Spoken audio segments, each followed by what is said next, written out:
Mi nombre es Ana Aguirre, soy estudiante de tercer año del profesorado de Lengua y Literatura. En esta ocasión voy a abordar una aproximación a lo que es el análisis del discurso desde la perspectiva de las autoras Casimilia y Tuzón. Y además voy a hablar de la importancia de impulsar o fomentar este análisis discursivo en las aulas, teniendo en cuenta lo expuesto por el filólogo y docente Carlos Lomas García al hablar del enfoque comunicativo en la enseñanza de la lengua. Casimilia y Tuzón exponen que el análisis del discurso se enfoca en comprender cómo el lenguaje, ya sea oral o escrito, se articula como una forma de acción social que refleja la realidad de una sociedad. Es decir, el lenguaje se constituye socialmente y a su vez constituye las características de una sociedad, constituye identidades sociales,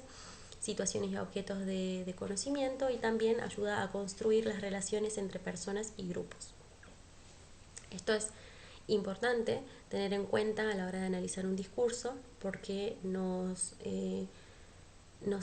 habla de cómo el contexto influye en la construcción de ese discurso y en lo que quiere transmitir. Entonces, antes de profundizar en el análisis discursivo, es necesario abordar la noción de discurso, que según estas autoras es una forma de acción social que va más allá del uso lingüístico. Es decir, que aunque el discurso es estructurado a través del lenguaje, no basta con tener en cuenta la parte lingüística para comprenderlo, sino que además el sentido o la comprensión de ese discurso depende de otros factores contextuales, como el entorno sociocultural en que se produce y se transmite, los objetivos con que se produce y se transmite, y los destinatarios a quien va dirigido el discurso. Por lo tanto, podemos decir que el discurso no solo comunica, sino que también refleja cómo es una sociedad y construye identidades sociales. Esto nos habla de lo complejo que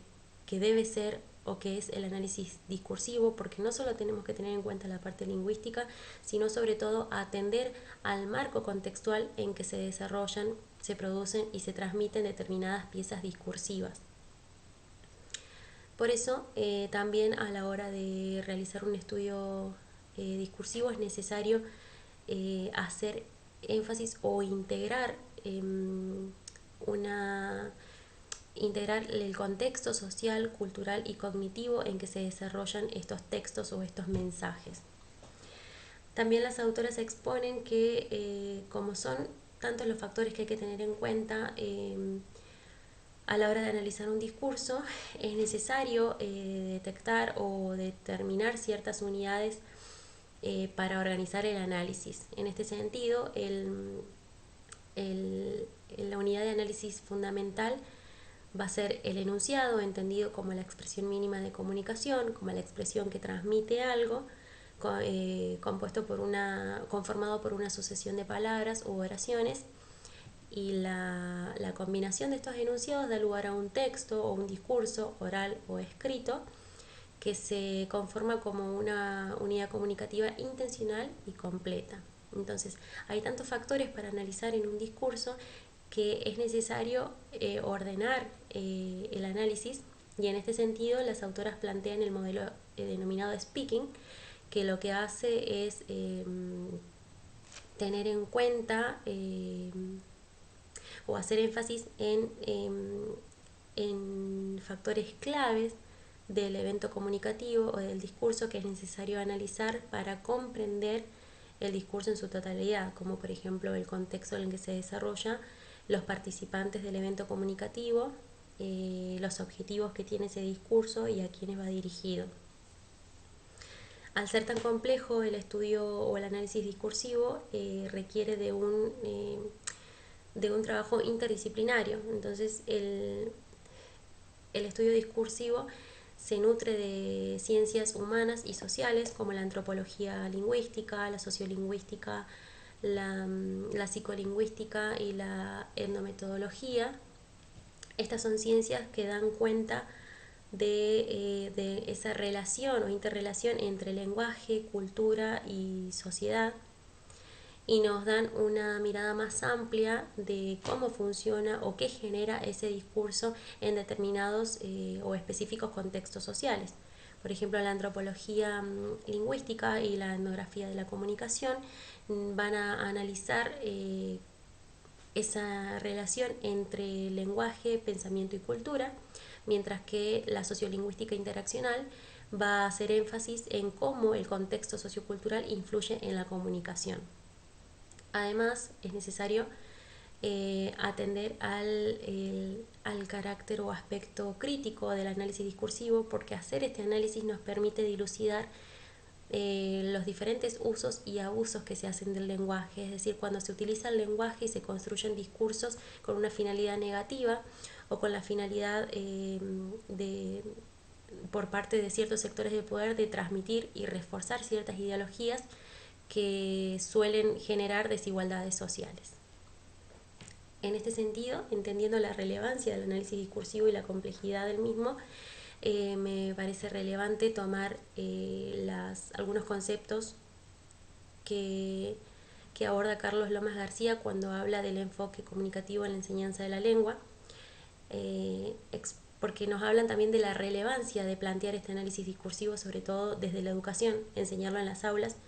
para fomentar la formación de ciudadanos críticos y reflexivos que no solo detecten la forma en que es utilizado el lenguaje en los discursos, sino que además detecten los mensajes que esos discursos dan y el reflejo de la sociedad en la que estamos viviendo y en la que se producen los discursos. Al hablar del enfoque comunicativo de la enseñanza de la lengua, Lomas García expone que este enfoque no se centra en el conocimiento formal de la lengua como se ha hecho tradicionalmente, sino que hace énfasis en visualizar a la lengua como una acción humana, una acción social que solo tiene sentido en su uso. Desde esta perspectiva, la educación lingüística no debería interesarse tanto por el conocimiento formal o por el uso correcto de la lengua, sino más bien en fomentar o contribuir a reforzar determinadas competencias comunicativas que no solo sirven para utilizar correctamente la lengua, sino también para llevarnos a ser ciudadanos críticos y reflexivos de cómo se usa esa lengua y para qué, cómo se usan las palabras y para qué. En este sentido, él hace referencia al poder que tienen las palabras. Las palabras no son inocentes, las palabras generan y transmiten algo, y por eso es necesario hacer un análisis crítico de las mismas, un análisis crítico del discurso, para entender realmente qué es lo que están transmitiendo y cómo esos mensajes que se transmiten, cómo el poder de esas palabras a veces llega a interpela diariamente a los sujetos, a los individuos, a las sociedades, sobre todo a los jóvenes, y es necesario entender que a veces no hay que tomar como un espectador todo lo que esos mensajes transmiten, sino tratar de comprenderlos, hacer un análisis crítico para entender que a veces algunas palabras son perjudiciales, algunos discursos son perjudiciales y buscan construir una sociedad desigual y buscan transformar también ciertos pensamientos y actitudes de los individuos y de una sociedad en general. Entonces, las palabras no son inocentes, tienen poder, y por eso es necesario no solo enseñar a utilizar el lenguaje de manera correcta, sino enseñar a utilizar el lenguaje para un fin positivo, para lograr una comunidad más igualitaria y democrática en la que todos tengan participación y voz. Y como tienen tanto poder, es también de gran relevancia poder realizar un juicio crítico y reflexivo sobre todos aquellos discursos que nos interpelan cotidianamente, ya sea en la institución escolar, en la vida diaria o sobre todo a través de las publicidades y a través de los textos de la cultura de masas.